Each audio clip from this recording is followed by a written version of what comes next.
अच्छा है, यीशु अच्छा है,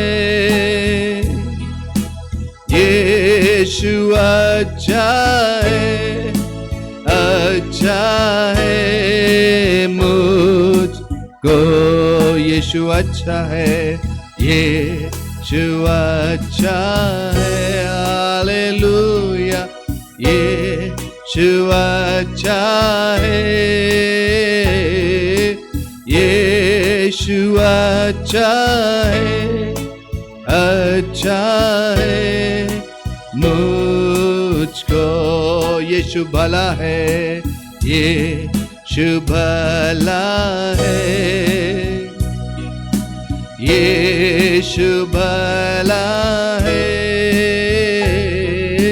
यीशु भला है, वो भला है मुझको, यीशु भला है, यीशु भला है, यीशु भला है, यीशु भला है, भला है मुझको, धन्यवाद धन्यवाद, सब मिलके धन्यवाद धन्यवाद धन्यवाद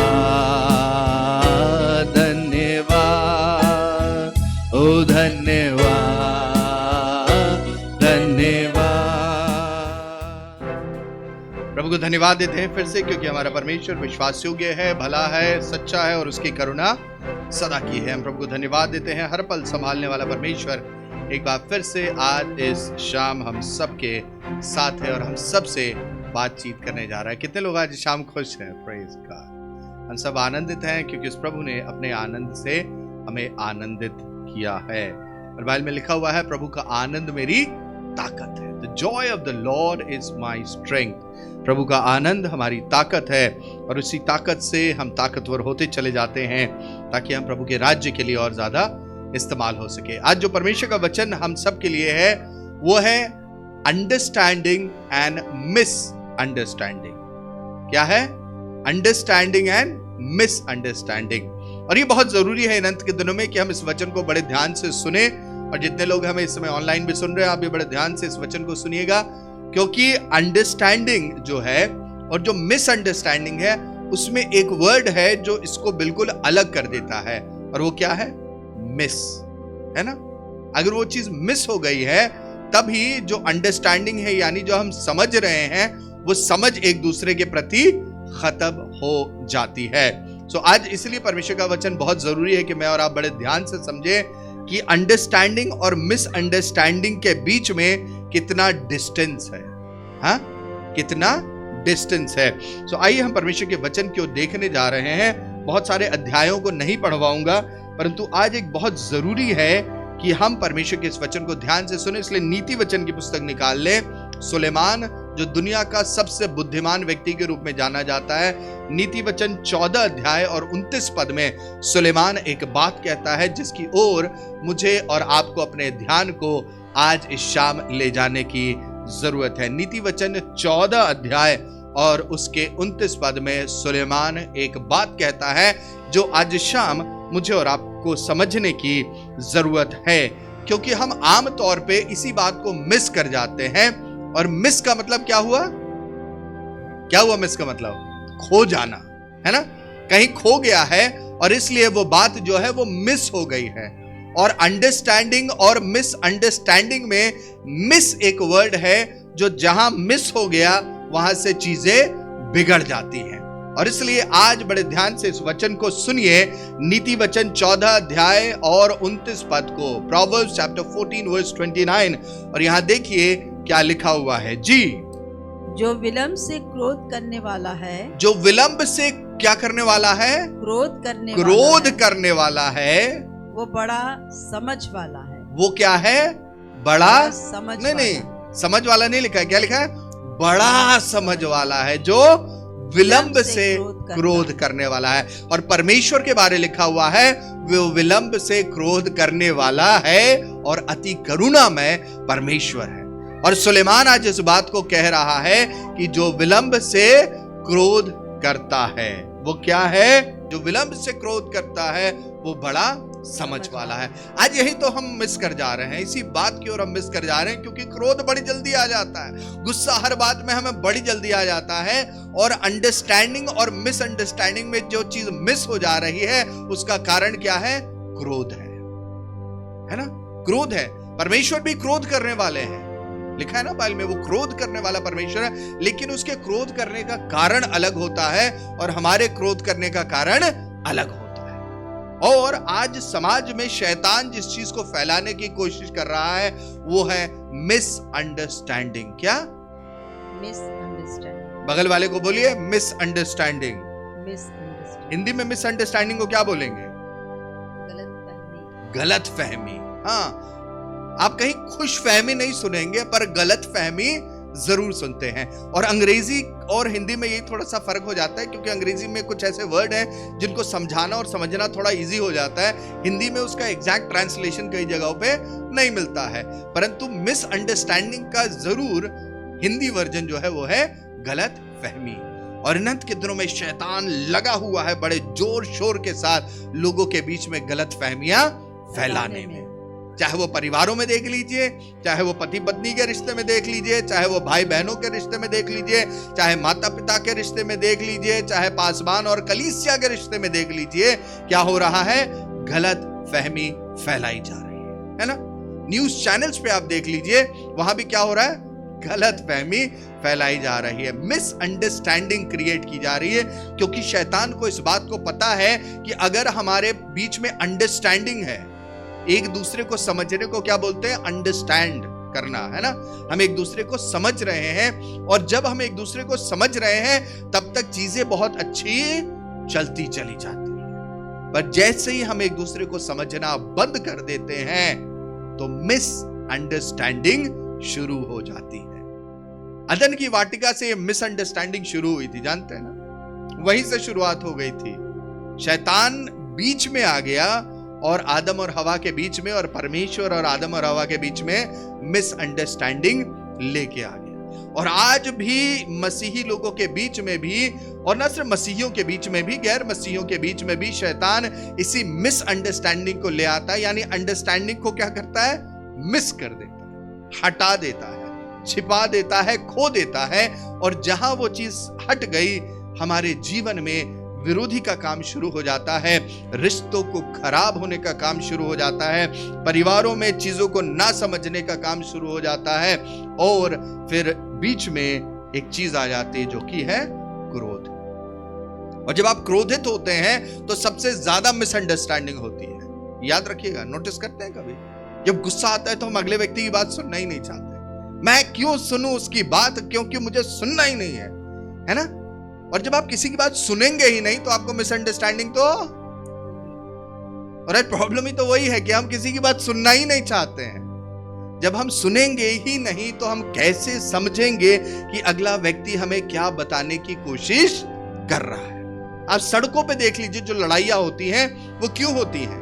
उसका कारण क्या है? क्योंकि अगला व्यक्ति समझाने की कोशिश कर रहा है कि मेरी गलती नहीं है, दूसरा व्यक्ति दूसरे तरफ से आ गया और मुझे इसलिए गाड़ी इस तरफ काटनी पड़ी, और तुम्हारी गाड़ी मुझसे आकर टकरा गई, मेरी गलती नहीं थी, लेकिन क्योंकि मैं दूसरे को बचाने की कोशिश कर रहा था इसलिए मुझे गाड़ी उस तरफ काटनी पड़ी। लेकिन क्या हुआ? जिसकी गलती थी वो तो बच के निकल गया, पर ये दो लोग आपस में लड़ना शुरू कर दिया। शैतान यही करता है।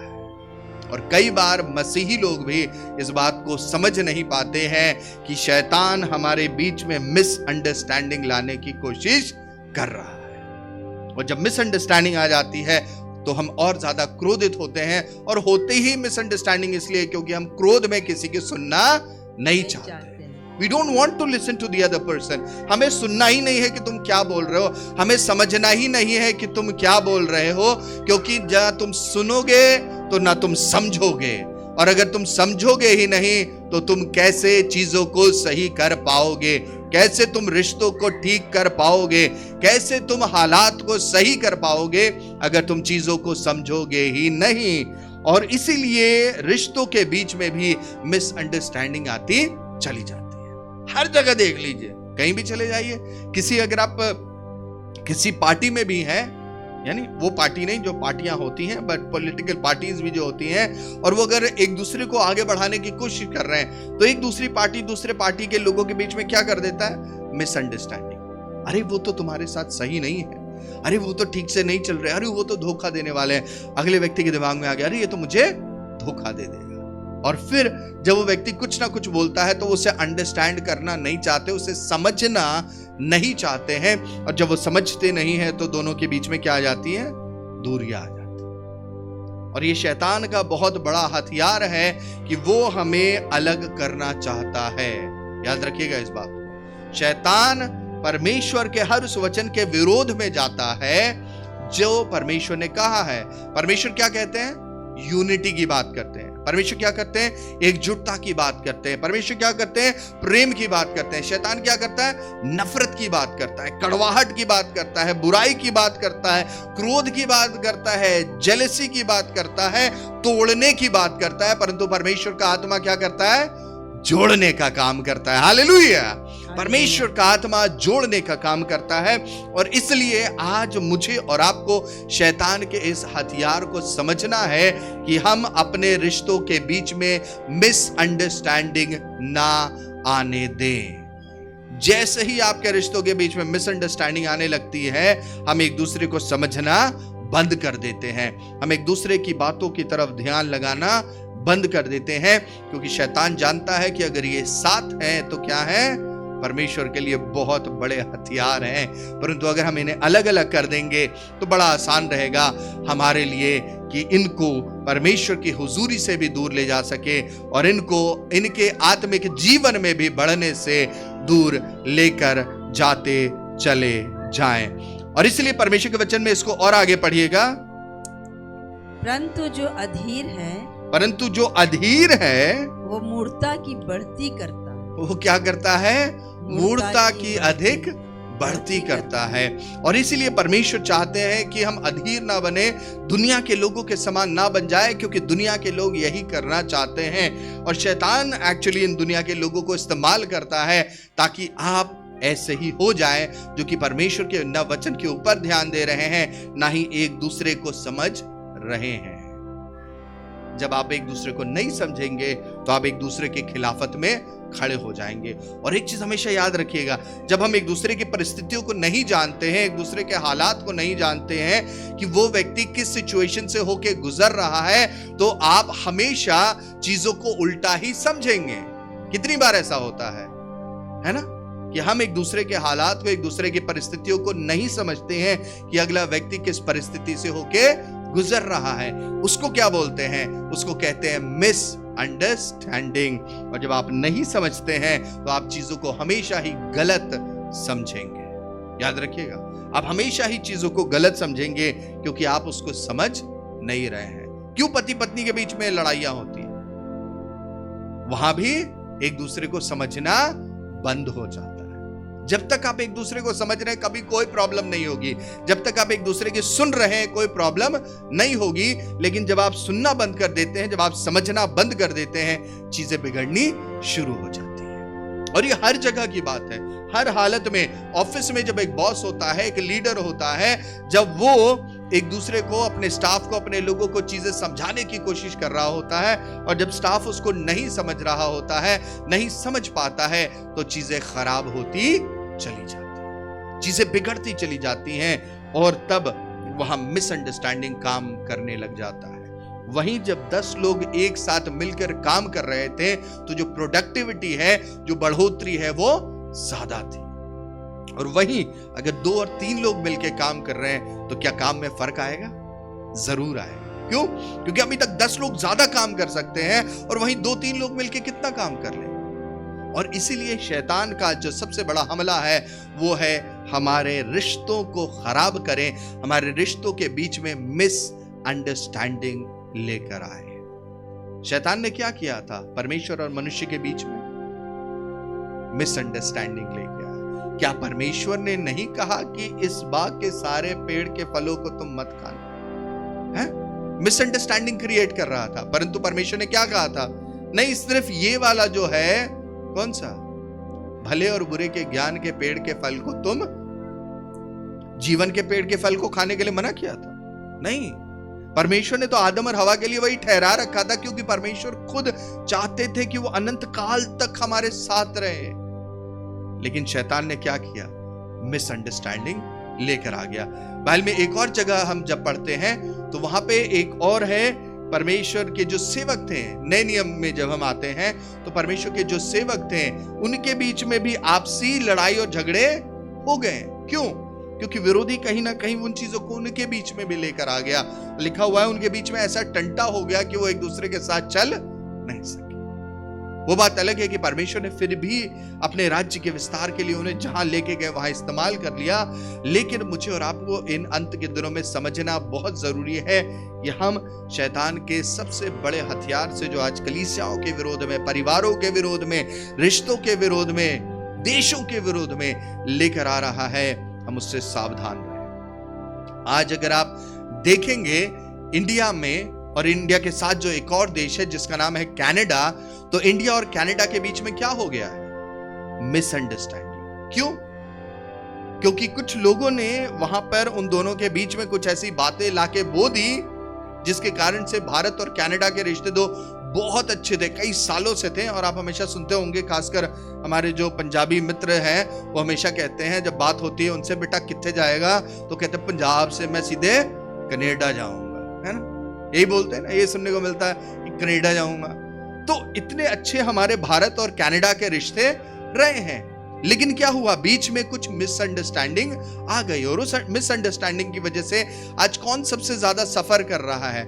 आज कौन सबसे ज्यादा दुख उठा रहा है? वो आम लोग, वो बच्चे जो जाके कनाडा में पढ़ाई करते थे, वो भारत के लोग जो कि जाके कनाडा में जॉब या बिजनेस करते थे। आज उन बच्चों को मुश्किल हो रही है, वो पढ़ाई नहीं कर पा रहे हैं। आज वो बिजनेस पीपल जो हैं, जो वहां पे हैं, वो पढ़ाई नहीं कर, वो काम नहीं कर पा रहे हैं। क्यों नहीं कर पा रहे हैं? क्योंकि वो रिश्ते जो कि पहले बहुत अच्छे थे, वो रिश्ते मिसअंडरस्टैंडिंग की वजह से दो देशों के बीच में खराब हो गए। प्रभु के बेटे बेटियों, आज शाम मुझे और आपको समझने की जरूरत है कि हम अंडरस्टैंड करना शुरू करें, हम एक दूसरे को समझना शुरू करें, बिना हालात को समझे, बिना परिस्थितियों को समझे, बिना मुश्किलों को समझे, बिना चीजों को समझे कि कौन सा व्यक्ति किस मुश्किल से, किन परिस्थितियों से, किन हालात से होकर गुजर रहा है, निर्णय तुरंत ना ले ले।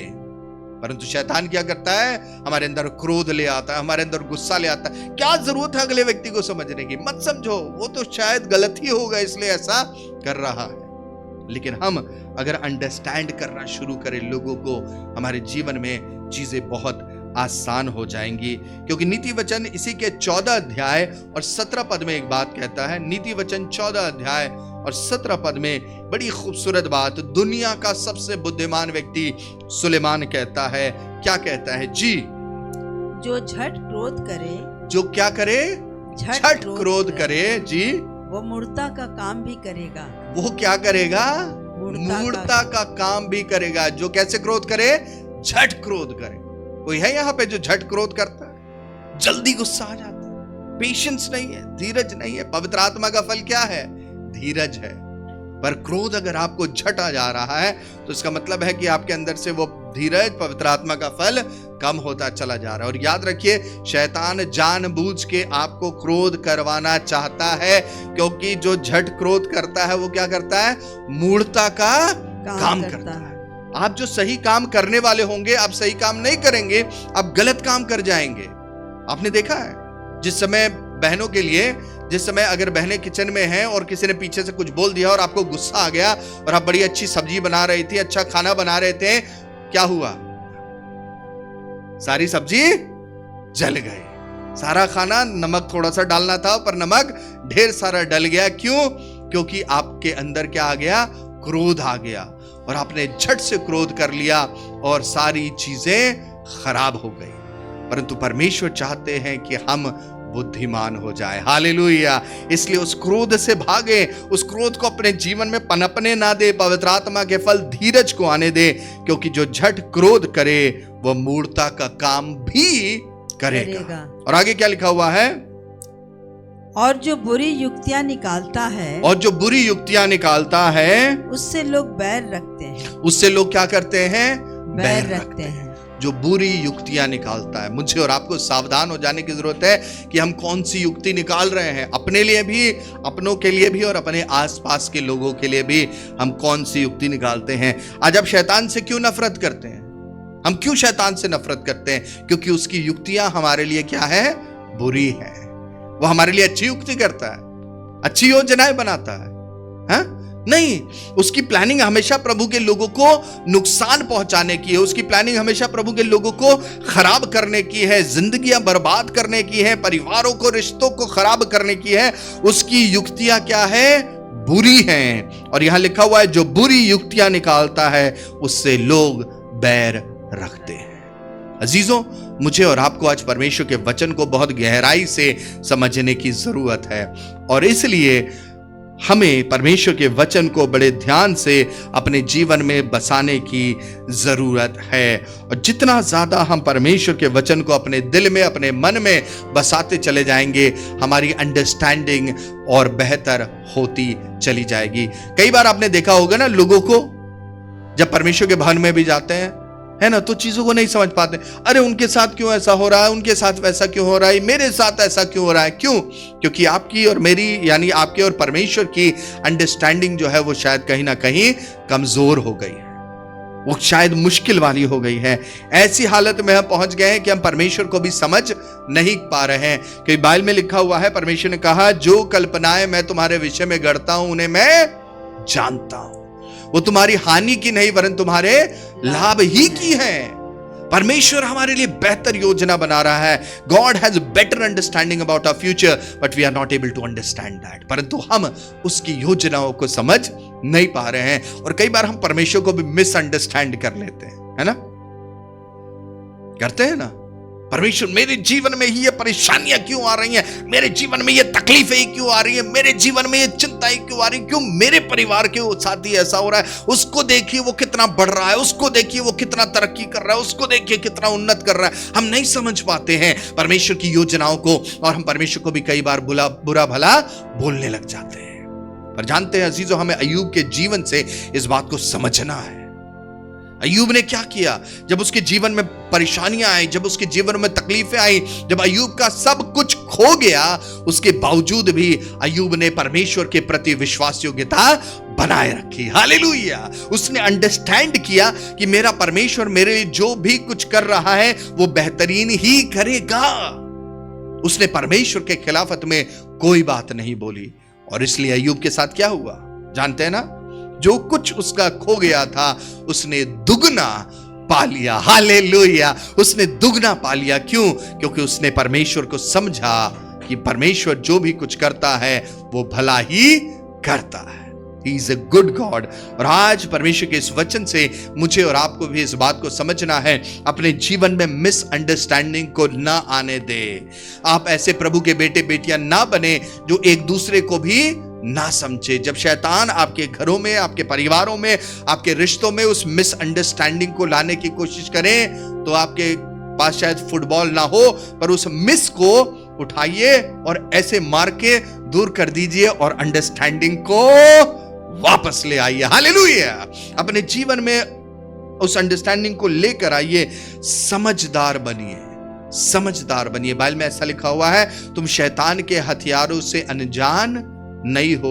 You are not unaware of the weapons of the devil. हम जानते हैं कि शैतान हमारे जीवनों में मिसअंडरस्टैंडिंग को लेकर आना चाहता है। आज कलीसियाओं में यही समस्याएं हैं, आज परिवारों में यही मुश्किलें हैं कि हम एक दूसरे को समझ नहीं पा रहे हैं, और जब हम नहीं समझते हैं तो हम नासमझी के काम कर जाते हैं, और उसका फायदा किसको मिलता है? शैतान को। शैतान उस बात का लाभ उठाता है, क्योंकि शैतान का सबसे बड़ा हमला, याद रखिएगा, आपके ऊपर नहीं है, ध्यान से सुनिए मसीहियों इस बात को, शैतान का सबसे बड़ा हमला आपके ऊपर नहीं है। आप तो सिर्फ एक इंस्ट्रूमेंट है, एक बर्तन है जिसके ऊपर शैतान हमला कर रहा है, आपको प्रोत्साहित करता है, प्रेरित करता है। क्या करने के लिए? ताकि आप जो कलीसिया है उसके विरोध में शैतान चीजों को कर सके। इस्तेमाल किसको कर रहा है? हमें और आपको इस्तेमाल कर रहा है शैतान। किस लिए? ताकि आपको इस्तेमाल कर सके, लोगों को इस्तेमाल कर सके, परमेश्वर की कलीसिया को नुकसान पहुंचाने के लिए, परिवारों को। आज देखिए कितने सारे लोग हैं जो नासमझी में कितनी सारी चीजें बोल जाते हैं, है ना? असर किसके ऊपर पड़ रहा है? इंपैक्ट किसके ऊपर पड़ रहा है? मुझे और आपको आज इस बात को समझने की जरूरत है, क्योंकि हमारा काम क्या है? परमेश्वर की देह को, परमेश्वर के बदन को बढ़ाना। हमारा काम क्या है? रिश्तों को बेहतर करना। हमारा काम क्या है? चीजों को आगे लेके जाने का। हमारा काम क्या है? हर परिस्थिति में, हर हालात में हम परमेश्वर के प्रति विश्वास योग्य बने रहें, क्योंकि जब आप विश्वास योग्य बने रहेंगे, परमेश्वर मुझे और आपको बहुतायत से इस्तेमाल करता चला जाएगा। इसीलिए यशायाह की पुस्तक उसके 51 अध्याय, यशायाह की पुस्तक उसके 51 अध्याय और उसके 7वें पद में यह बात लिखी हुई है, मैं आपके लिए पढ़ दे रहा हूं। मनुष्य की नाम धराई से मत डरो और उनके निंदा करने से विस्मित ना हो, क्योंकि घुन उन्हें कपड़ों की नाई और कीड़ा उन्हें ऊन की नाई खा जाएगा, परंतु मेरी धार्मिकता अनंत काल तक और मेरा उद्धार पीढ़ी से पीढ़ी तक बना रहेगा। हालेलुया। परमेश्वर हमारे जीवनों के द्वारा बड़े और अद्भुत काम करने जा रहे हैं अजीजों। और इसीलिए इसके यशायाह की पुस्तक उसके 49th चैप्टर और उसके 23वें पद के दूसरे भाग में लिखा हुआ है, तब तुम यह जान लेगी कि मैं ही यहोवा हूं, मेरी बाट जोहने वाले कभी लज्जित ना होंगे। हालेलुया। मेरी बाट जोहने वाले कभी लज्जित नहीं होंगे। आज मुझे और आपको इस बात को समझने की जरूरत है कि क्या हम परमेश्वर को समझ रहे हैं? परमेश्वर तो हमें अच्छे से समझता है। प्रभु को मालूम है ये मिट्टी है, गलती करेंगे। प्रभु को मालूम है कि कहीं ना कहीं खोएंगे, ठोकर खाएंगे, चोट भी खा जाएंगे। प्रभु हमें संभालने के लिए तैयार है। परंतु क्या हम परमेश्वर को समझ रहे हैं कि उसने जो हमारे प्रति योजनाएं हमारे जीवन के लिए बनाई है वो बेहतरीन है? हम उसकी योजना को समझे, हम उसकी प्लानिंग को अपने जीवन के लिए समझे और उसी के अनुसार चलने वाले हो सके। और न सिर्फ परमेश्वर को समझे परंतु एक दूसरे को समझना शुरू करें। अपने बगल वाले से बोलिए, एक दूसरे को समझें, क्योंकि परमेश्वर की इच्छा यही है। हालेलुया। एक दूसरे को समझें क्योंकि परमेश्वर की इच्छा यही है। और आज परमेश्वर मुझसे और आपसे इसी बात को कह रहा है, अंडरस्टैंडिंग लेकर आओ। आइए हम दुआ करें और इसमें अपने आप को प्रभु के हाथों में सौंपे और परमेश्वर से मांगे कि प्रभु तू हमें अंडरस्टैंडिंग दे, तू हमें अंडरस्टैंडिंग दे। अंत के दिनों को समझने की भी प्रभु तू हमें अंडरस्टैंडिंग दे। एक दूसरे को समझने की प्रभु तू हमें अंडरस्टैंडिंग दे, ताकि हम हालात, परिस्थिति और ये जो दुनिया भर में जो सिचुएशन चल रही है, जो इस बात को भी बता रही है कि प्रभु आपका द्वितीय आगमन बहुत निकट है, इसलिए हमें ये अंडरस्टैंडिंग दे, हमें ये समझ दे प्रभु कि हम समझ सके कि आने वाले दिन कैसे हैं, कि तेरा आगमन भी कितना निकट है। प्रभु हम एक दूसरे को समझे, अपने परिवार को समझे, अपनी कलीसिया के लोगों को समझे प्रभु, उनके हालात को समझें, क्योंकि आप हमें समझते हैं प्रभु, आप हमें समझते हैं प्रभु। और आज हम मांगते हैं कि प्रभु हम भी एक दूसरे को समझने वाले हो सके। हमारे अंदर अपने पवित्र आत्मा के फल को, धीरज को और उत्पन्न कर प्रभु, हमारे अंदर और धीरज को उत्पन्न कर प्रभु, ताकि हम धीरज धर कर आपकी बड़ी महिमा के लिए एक दूसरे को समझ सके और मिलकर आपके राज्य को बढ़ाने वाले, आपके राज्य को और आगे लेकर जाने वाले, आपके प्रेम को सब तक पहुंचाने वाले हो सके। अनुग्रह कर आशीष दें। सारा आदर, सारा महिमा आपको देते हैं, क्योंकि आप इस योग्य एकमात्र परमेश्वर है। प्रार्थना प्रभु यीशु मसीह के जीवित, पवित्र और प्रेमी नाम से मांगते पिता, सुने और ग्रहण करें। आमेन।